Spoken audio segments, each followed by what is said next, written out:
당신이 매일 아침 일어나 가장 먼저 생각하는 것이 무엇입니까? 200년 전 강진 유배지에서 목민심서를 집필하던 정약용이 현대를 본다면 무엇을 말할까요? 아마도 이렇게 시작할 것입니다. 백성이 나라의 근본이듯 돈은 개인 삶의 근본이로다. 그러나 근본을 잃고 가지만 좇는 자는 결국 모든 것을 잃느니라. 여러분, 저는 조선 후기 실학자 정약용입니다. 비록 200년이라는 시간의 강을 건너왔지만 인간의 본성과 삶의 원리는 변하지 않았습니다. 오늘은 현대인 여러분께 진정한 부의 철학에 대해 말씀드리고자 합니다. 첫 번째 가르침, 돈의 본질을 깨달아라. 현대인들은 돈 자체를 목적으로 여깁니다. 마치 붓을 얻고자 하는 서생이 붓 자체를 목적으로 여기는 것과 같습니다. 붓은 글을 쓰는 도구일 뿐인데 말입니다. 제가 유배지에서 관찰한 백성들을 보면 가난한 자와 부유한 자의 차이는 돈의 많고 적음이 아니었습니다. 돈을 대하는 마음가짐의 차이였습니다. 강진에 한 상인이 있었습니다. 그는 매일 새벽 4시에 일어나 시장을 준비했습니다. 다른 상인들은 저 사람은 돈에 미쳤다라고 말했지만 그의 진짜 목적은 달랐습니다. 어느 날 제가 물었습니다. 왜 그리 부지런히 장사를 하시오? 그가 답했습니다. 선생님, 저는 돈을 벌기 위해 장사하는 것이 아닙니다. 제가 파는 곡식으로 배고픈 이웃이 한 끼를 해결할 수 있고 제가 번 돈으로 자식들에게 학문을 가르칠 수 있습니다. 돈은 제가 세상에 도움이 되는 방법일 뿐입니다. 그 상인은 10년 후 강진에서 가장 부유한 상인이 되었습니다. 하지만 그는 여전히 새벽 4시에 일어났고 가난한 이웃에게는 외상으로 곡식을 주었습니다. 돈을 도구로 본 자는 돈에 얽매이지 않습니다. 오히려 돈이 그를 자유롭게 만들었습니다. 현대의 여러분도 마찬가지입니다. 돈을 목적으로 보면 돈의 노예가 되지만 도구로 보면 돈의 주인이 됩니다. 두 번째 가르침, 일정함의 힘을 이해하라.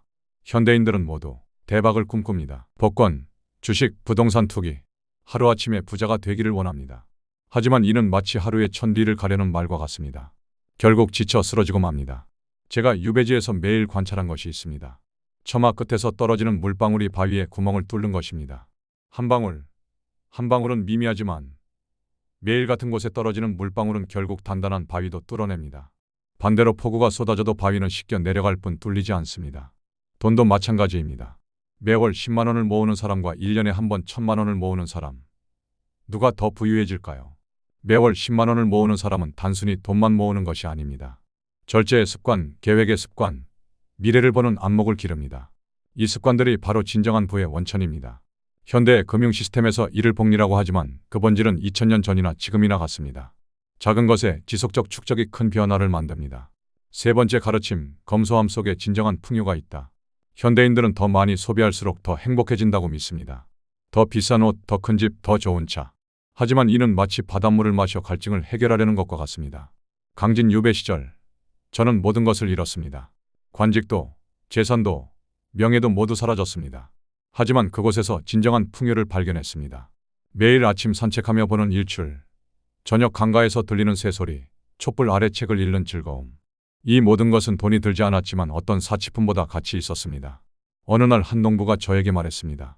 선생님, 저는 가난하지만 배고프지 않고 집은 작지만 따뜻합니다. 이게 부유한 것 아닙니까?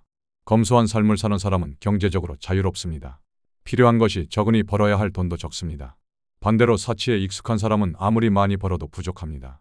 현대의 많은 사람들이 높은 연봉을 받으면서도 빚에 허덕이는 이유가 바로 여기에 있습니다. 수입이 늘수록 지출도 함께 늘기 때문입니다.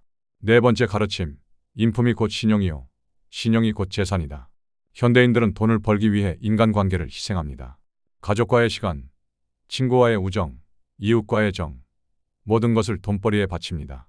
하지만 이는 뿌리를 자르고 열매를 원하는 것과 같습니다. 강진에서 만난 한마을 이장이 있었습니다.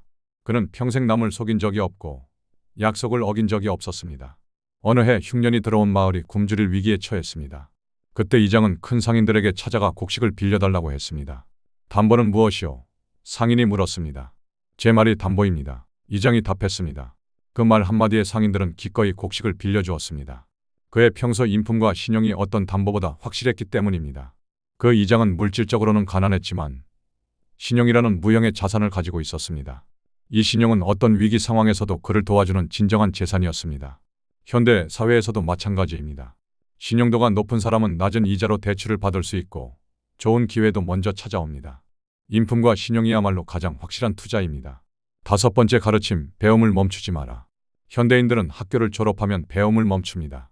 이제 돈만 벌면 된다고 생각합니다. 하지만 이는 칼을 갈지 않고 나무를 베려는 것과 같습니다. 저는 18년간의 유배 생활 중에도 하루도 책을 놓지 않았습니다. 목민심서, 경세유표, 흠음신서 모두 유배지에서 쓴 것들입니다. 어떤 이들은 물었습니다. 유배 중인데 무슨 소용이 있습니까? 저는 답했습니다. 지금 당장 소용이 없어도 언젠가는 쓸 날이 올 것입니다. 그리고 배우는 것 자체가 즐거움입니다. 실제로 유배에서 풀린 후 그 학문들이 후세에 큰 도움이 되었습니다. 배움은 복리와 같습니다. 오늘 배운 것이 내일 배울 것의 바탕이 되고 그것들이 합쳐져 새로운 아이디어를 만들어냅니다. 현대의 급변하는 시대에는 더욱 그렇습니다. 평생 한 가지 기술로만 살 수 있는 시대는 지났습니다. 끊임없이 배우고 적응하는 사람만이 경제적으로도 성공할 수 있습니다. 이제 구체적인 실천 방법을 말씀드리겠습니다. 제가 관리들에게 백성을 다스리는 법을 가르쳤듯이 여러분께는 돈을 다스리는 법을 가르쳐 드리겠습니다. 첫째, 일일 성찰법. 매일 저녁, 하루의 돈 사용을 성찰하십시오. 오늘 번 돈이 정직한 노동의 결과인가? 오늘 쓴 돈이 진정 필요한 것이었는가? 오늘의 소비가 미래의 나에게 도움이 되는가? 둘째, 월정액 저축법. 매월 첫날, 정해진 금액을 먼저 저축하십시오. 남은 돈으로 생활하는 습관을 기르십시오. 이것이 바로 먼저 미래의 나에게 월급을 주는 것입니다. 셋째, 계절별 점검법. 3개월마다 자신의 재정 상태를 점검하십시오. 목표 대비 달성도는? 불필요한 지출은 없었는가? 새로운 수입원을 만들 방법은? 넷째, 인맥관리법. 돈이 아닌 신뢰로 관계를 만드십시오. 약속은 반드시 지키십시오. 작은 도움이라도 소중히 여기십시오. 상대의 성공을 진심으로 기뻐하십시오. 다섯째, 평생학습법. 매일 30분씩 돈과 관련된 공부를 하십시오. 경제 뉴스 읽기, 재정관리 책 읽기, 성공한 사람들의 이야기 듣기. 진정한 부자가 되는 길은 200년 전에도 그랬고 지금도 변하지 않는 진리입니다. 진정한 부자는 많은 돈을 가진 자가 아니라 돈에 얽매이지 않는 자입니다. 돈은 좋은 하인이지만 나쁜 주인입니다.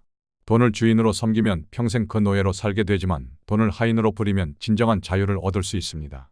오늘 제가 말씀드린 5가지 가르침을 기억하십시오. 돈을 도구로 보십시오. 일정함의 힘을 믿으십시오. 검소함 속에서 풍요를 찾으십시오. 인품으로 신용을 쌓으십시오. 배움을 멈추지 마십시오. 이 길은 하루아침에 결과가 나타나지 않을 것입니다. 하지만 물방울이 바위를 뚫듯이 꾸준히 실천하는 자에게는 반드시 결실이 있을 것입니다.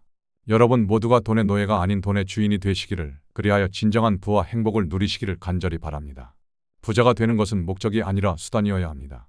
진정한 목적은 자신과 가족 그리고 이웃의 행복입니다. 이것이 제가 현대의 여러분께 전하는 마지막 메시지입니다. 실천하십시오. 그러면 반드시 변화가 있을 것입니다.